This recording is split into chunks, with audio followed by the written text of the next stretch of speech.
Ladies and gentlemen, good morning and welcome to the personal branding session of Extreme Beginnings. My name is John Evans. I'm a career development coordinator here at Apex High School. Some of you may be asking yourself, what is personal branding? Well, personal branding is the way we market ourselves. Okay, personal branding creates an image of what we want people to think when they meet and see us.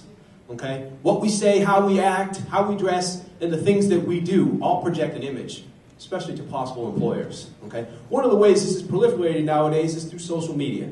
And we have two presenters today. They're going to do a fantastic job enlightening you and helping you avoid some of the pitfalls of maybe damaging your brand as you start to create it online. So it's my pleasure to introduce Miss Katie Henry. Katie is a HR recruiter with SAS Incorporated in Cary, and Mr. Eric Chansey, who is a high school counselor in Wake County. Thank you.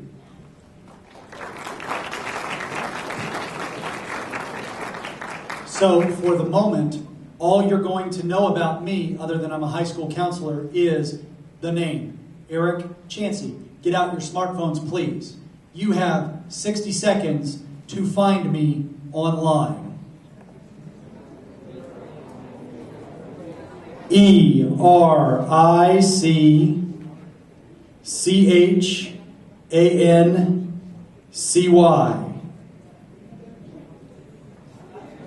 Raise your hand when you have something. Raise your hand when you have something.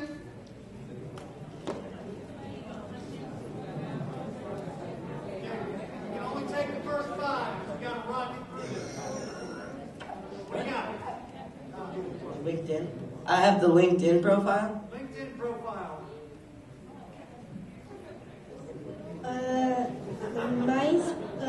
The MySpace? MySpace.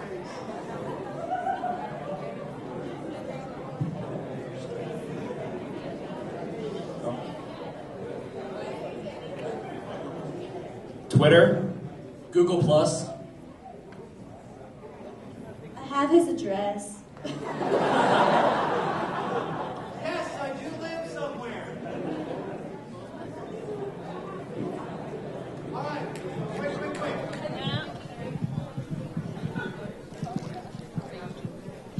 YouTube.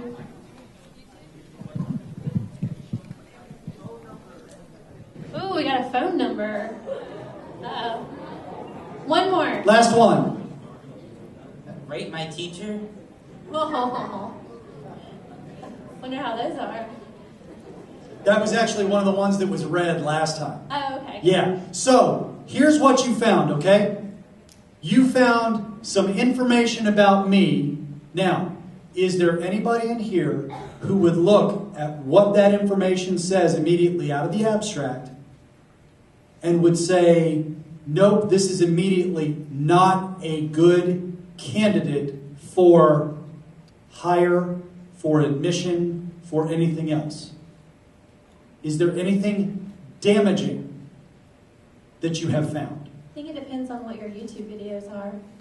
Probably. Something damaging?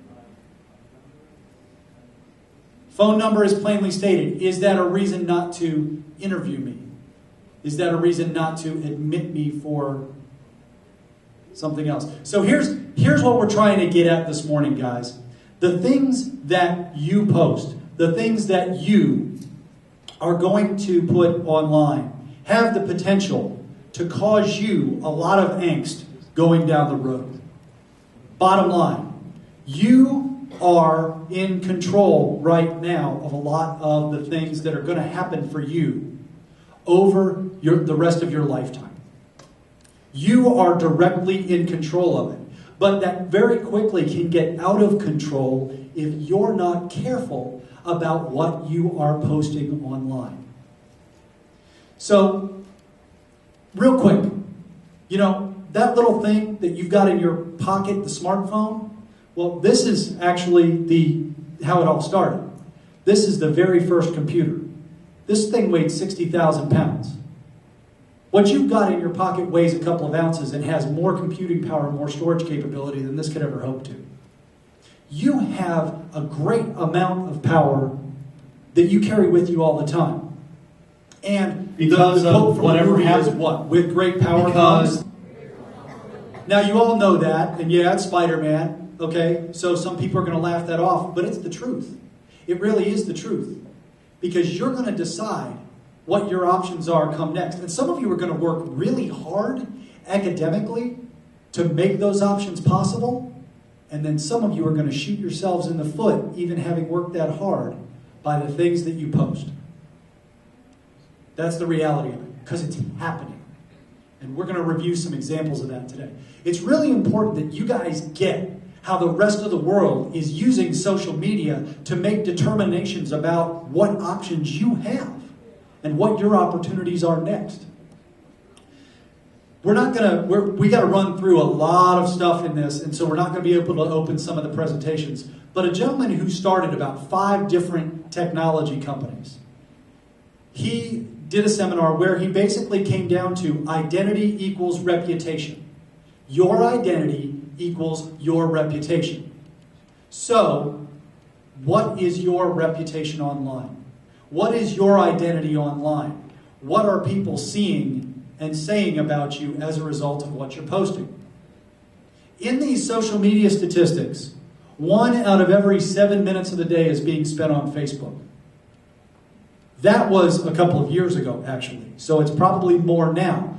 But you guys are not using Facebook the way that it was used. How many, and we're going to talk about your primary social media outlets for a second. How many of you would say that Facebook is your primary? Only a handful. Twitter, Snapchat, Instagram, Feed. Feed is a new one, right? And there are going to be more.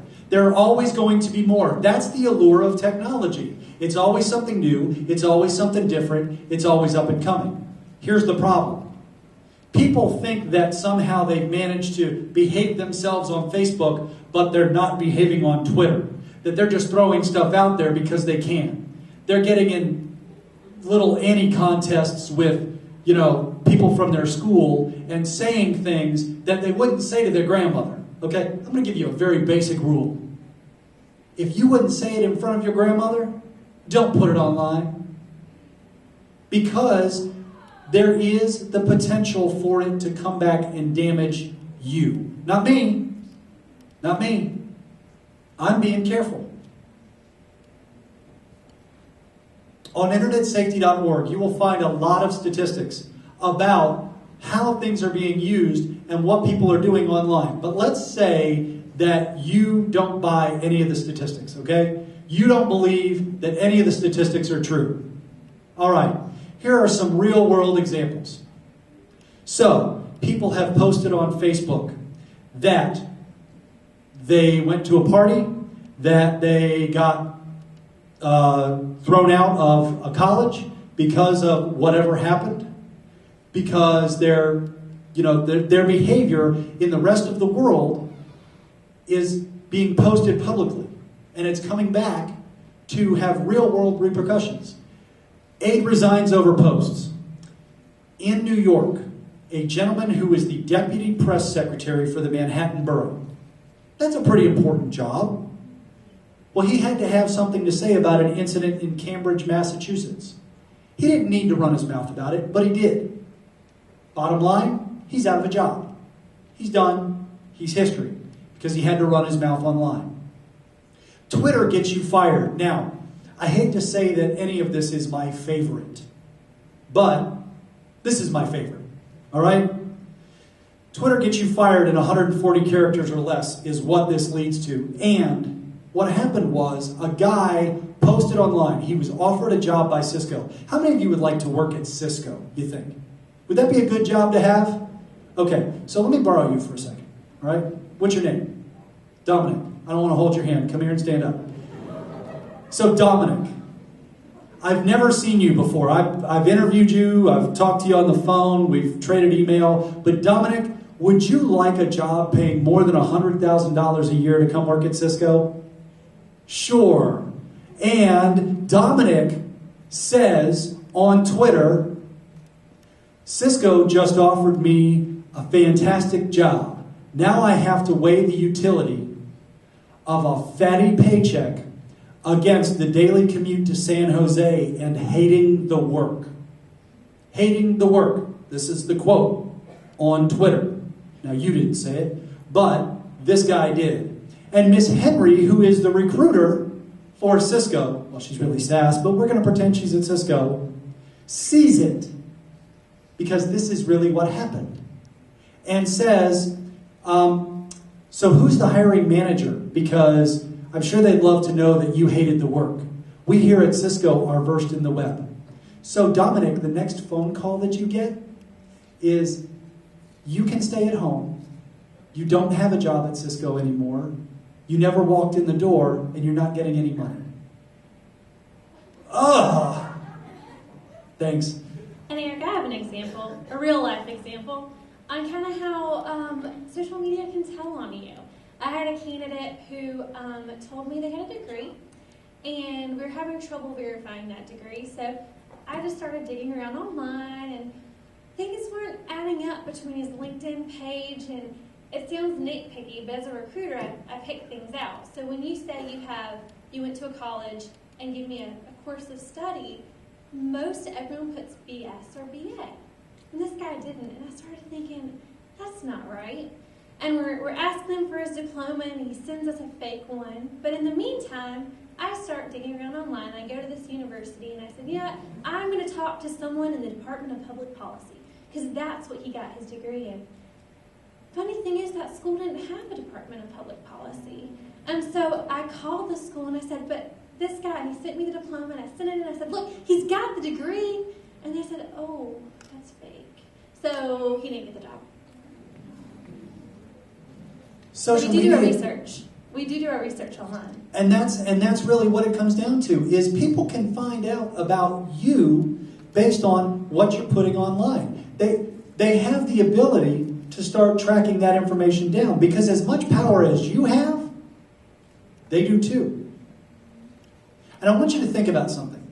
How many of you, with your social media, are aware of your privacy settings and you think you're secure? How many of you? Okay, now, I want to point something out to you. Who created the internet? The U.S. military, right? Okay, developed the internet. Who funds the U.S. military? The U.S. government, ultimately us, but the U.S. government. So who do you think has access to every bit and byte of that data? This is not rocket science, guys. If you put it on, it's accessible.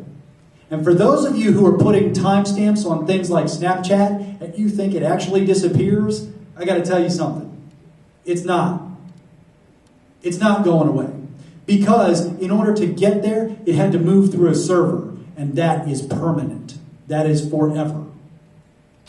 So, instead of putting 30 seconds on a Snapchat photo and making some snarky comment, how about you not make the comment? That would be more prudent. It's not about managing the social media, the particular piece, because it's always going to be something different. It's about your behavior in the social media and using it to be positive instead of what ultimately can come out to just be a negative draw on you. The effects are on your future. Colleges are looking to see what you post to determine whether or not you're a good candidate. In 2008, I think it was actually 10% of college recruiters said they were using it. Now it's 35%.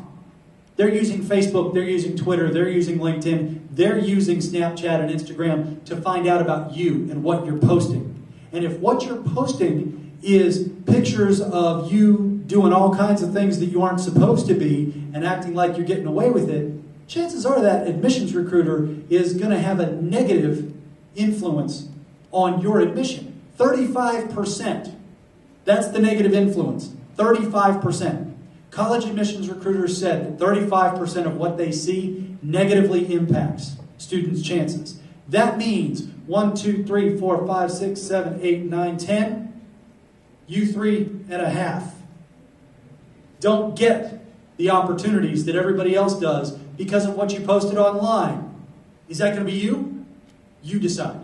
You get to decide this because you're the one that's putting it up there. And by the way, Miss Henry, if I send you a text, what do you have the ability to do with that text?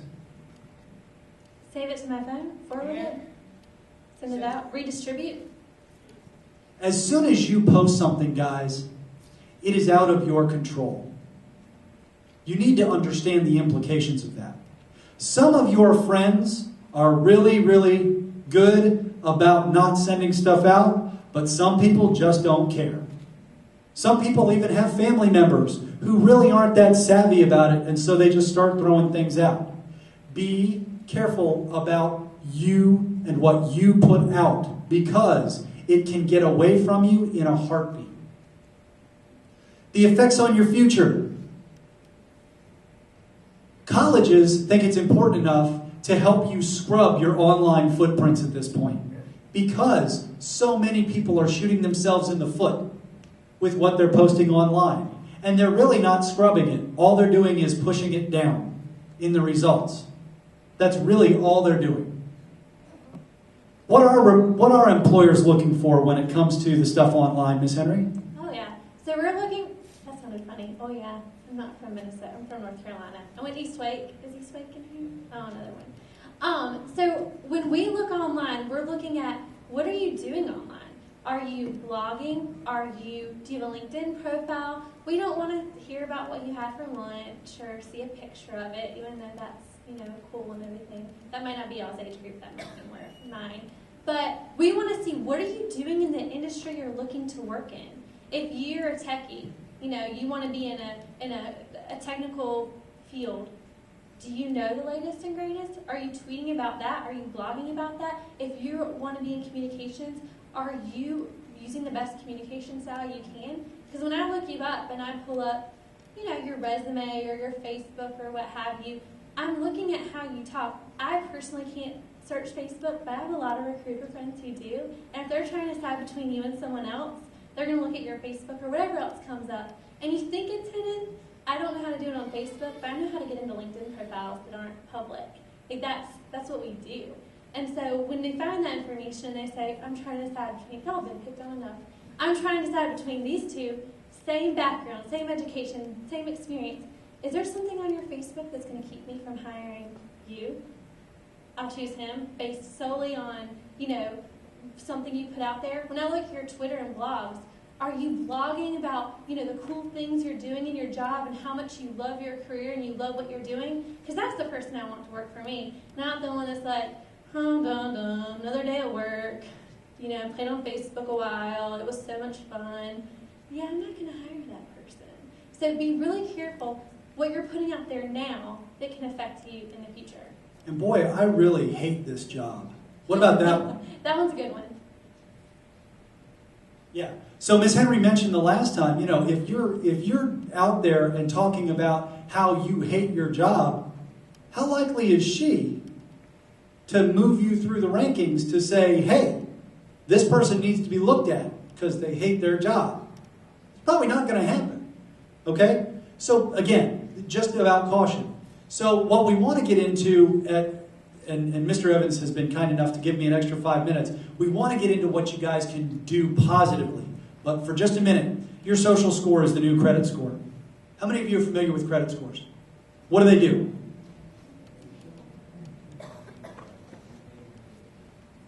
They show people how trustworthy you are financially, supposedly. But guess what? There are models out there right now that are using your social media to determine whether or not you're going to get a loan. There are employers out there that don't want your fabricated resume anymore that says, here's how wonderful I am. They're going online to look at you to determine whether or not you get that job. Your opportunities potentially are compromised by the social media posts that you make. So be careful. Your day-to-day activity online matters years from now. You think it'll get lost. You think it'll just disappear in cyberspace. Okay, so regarding the Americans with Disabilities Act, I worked as a college counselor for 3 years at Duquesne University in Pittsburgh. This post that this links to is from 1990, it's actually 1995. And it was probably earlier than that. 95 is when Google archived it. So, if that was 18 years ago, for me, the old man in the room, how likely is it that your stuff is going to be there forever? It's going to be there, guys. If I can pull up something that I posted 18 years ago, your stuff is going to exist in perpetuity. Please, please be careful. The last one was expect your conversations to appear in court. There was a time that judges weren't using text messages. Now they're happy to read your phone to determine what that conversation sounded like. So again, be careful about what you're doing. You can control the information or it controls you. Because as soon as you send it, I can do anything I want with it. You no longer retain control of that information. Facebook gets hijacked. People can pop into your account and post anything that they want if you're not careful about maintaining control of your account. A secret is no longer a secret once you tell the internet. That's it. The second you put it on a blog or Twitter or Instagram or Snapchat, it has the potential to go viral. And you've seen it happen. You've seen videos that are out there that I'm sure nobody wanted anybody to see, but they're there. At least know what's out there about you. So, Miss Henry, how important is it that I know what's on the internet about me? Yeah, Google yourself. Go home and Google yourself, because sometimes people have the same name as you and their stuff comes up. But I did the same thing. I Googled myself and I came up something years ago that I attended as a student, and I come up. Well, that looks good about me because it was an award. But you don't want to Google yourself. Google pulls actually from Facebook and Twitter and all those social sites, so if you don't have your privacy settings up, it does pull from there. And all your pictures, try that. If any of you don't have privacy settings, Google yourself. All your pictures are going to come up in images. And that means anyone that Googles you, guy down the street Googles you, those pictures are coming up. You just need to be careful with what you have out there and what can be found out about you. So if I pulled up this link right now, what you would find is the Department of Corrections for the state of North Carolina. And it would have my first and my last name. But it's not me. It's really important that I know that that's potentially what an employer could find, so that I can make the distinction for them. I found out when I started doing this that there are 3 people in the state of North Carolina named Eric Chansey. I don't have a very common name, so that surprised me. One of them is incarcerated. It's kind of important that if an employer brings that to my attention, or that somebody that wants me for a speaking engagement, they want to make that distinction, I kind of need to be able to answer that. And the difference is this guy has a different middle initial and he's of a different race and he's a slightly different age. I can make that distinction. But I couldn't make that 5 years ago because I didn't know. And not knowing is not good enough. You not knowing is not good enough. So what will you see when you look you up? What will you find that's going to have impact on what opportunities come up for you next? What should you do? So what should our students do to promote themselves and get away from the negative stuff that's out there? So how many of you have LinkedIn? None. Maybe, oh, good. Yay! A couple of you. So do things. Go ahead now. Build a LinkedIn page. Now you're like, I don't have a resume. That's okay. You can still just put, your high school stuff on there. Go ahead and connect to parents, friends in the parents, friends in the community. Because guess what? When you go to find internships and jobs, you'll have already been connected to them. And for those of you who don't know what LinkedIn is, just go in and play with it. I'm a recruiter. That's what I use all day, every day. Go in there and put the awards now that you're getting so that when you go to build a resume, you already have that. But there again, when we search for you, we're finding that. That'll pop up. So make a LinkedIn page.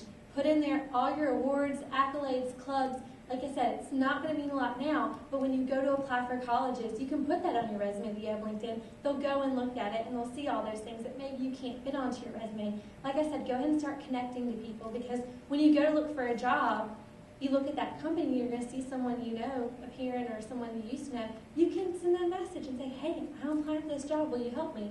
And most of the time they will. I mean, I can't speak for everyone, but most of the time they will help you. So do things like that. Blog. Make a blog about the positive things you're doing in your life, things that you would be okay with putting on a resume that I could go to and see, what you're doing, your experience and whatnot. But I also have a list of what not to do. And I got some examples that I've seen over the years. One of them, your email address. I had someone apply and their email address was too hot for you. So when I had to say, can you confirm your email address? I spelled it. I was like, T-O-O, because I didn't want to say too hot for you to them. I've seen more explicative, but make sure your email address is professional. Go ahead and do it now. Make first name dot last name. Just something simple. Blog names, I had one that was get explicative done. So they had a curse word in their blog name, and they put it on the resume, and I was like, oh, okay. I've had people answer the phone, yo, my best one was, hey, Yankee. I'm like, I'm from North Carolina. I'm okay. But they thought my phone number was someone else. So when you're applying for jobs, when you're doing things, go ahead and start now. Answer your phone professionally. I can't tell you my biggest annoyance is when I call someone and their answering machine is this. Hi. I'm like, hi. And then they go, oh, I'm not here. This is really clever and I'm really funny and cute. And I'm mad. So I'm leaving them a voicemail. I'm like, oh, don't. What is that? So make sure, don't make it frustrating on the person trying to call you, even though your friends think it's funny. And playback tones. That's my favorite. I called someone, and I think I'm pretty open. And the playback tone was very inappropriate songs I'm not going to sing because A, I don't have a good singing voice, and B, the words weren't appropriate for any crowd. And I just thought, oh my. And so I thought, when anyone calls this person, this is what they hear. And I'm just thinking about my hiring managers who probably aren't going to appreciate that. So no playback tones, just, you don't need them. Regular ring is fine. But just think, the little things like that, I've had people spell detail and did I tell you this already? They put detail-oriented on their resume and misspelled detail. So anything you have out there, anything you're sending to people, any information now in the future, put, your best foot forward. Take time to spell check, to proofread, but to look your best, because you only get one chance to make a first impression. And if I'm mad at you about that stupid voicemail, I'm going to remember it. And it's not, I'm not going to remember positive things. So just make sure you clean up everything you have. We're not saying don't use social media, but use it to your advantage. Make it, when I Google you, I want to find good stuff, not bad. If you want to be a talk show host and your goal is to get ratings and be controversial, that's one thing. But if your goal is to get hired somewhere in corporate America or in a place where you have influence, let's say with students, you want to be a teacher, you might want to be careful about what you're throwing out there. Develop and cultivate your web presence. Don't just hope it magically shows up on its own and that it's nice. Make sure that the things that you are putting out there are positive and that you're paying attention to what else is going on. Take efforts to make sure that that web presence is what people see. Think about purchasing your domain name. And even if you just want to do it free on a site like Weebly or even through a WordPress blog or anywhere else, use that as a primary source to point people toward, just like the LinkedIn profile Ms. Henry was referring to, as a primary source for people to view you and see the positive things that you do. Clean up what you've already got out there soon. Like this afternoon would be lovely. Make sure that the things that you're actually putting out there are appropriate and they speak positively about you. You guys are out there working hard and doing good things, and a couple of infractions could blow that all up for you. We don't want that to happen for you. We're trying to give you that message now so that going down the road, you're in good shape. Is your email address appropriate? Playback, Ms. Henry already referred to that stuff. And know what's out there. Google yourself.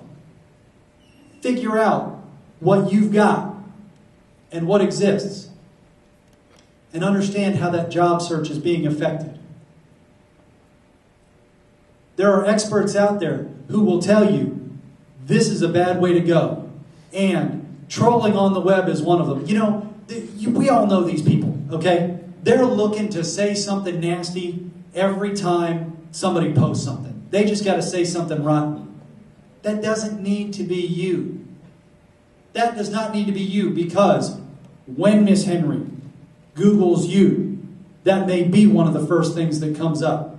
That may be the thing that gets retweeted. That may be the thing that somebody takes a caption of and sends it out. And then you are not in control of it anymore. You now have the ability to get in front of this. And that's what we want for you, so that when you show up and your resume crosses Miss Henry's desk, whether it's on LinkedIn or whether it's a paper resume, and she looks you up, she has a reason to call you for the interview instead of throwing it in the trash.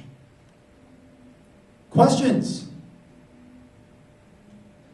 Time's up. Never mind.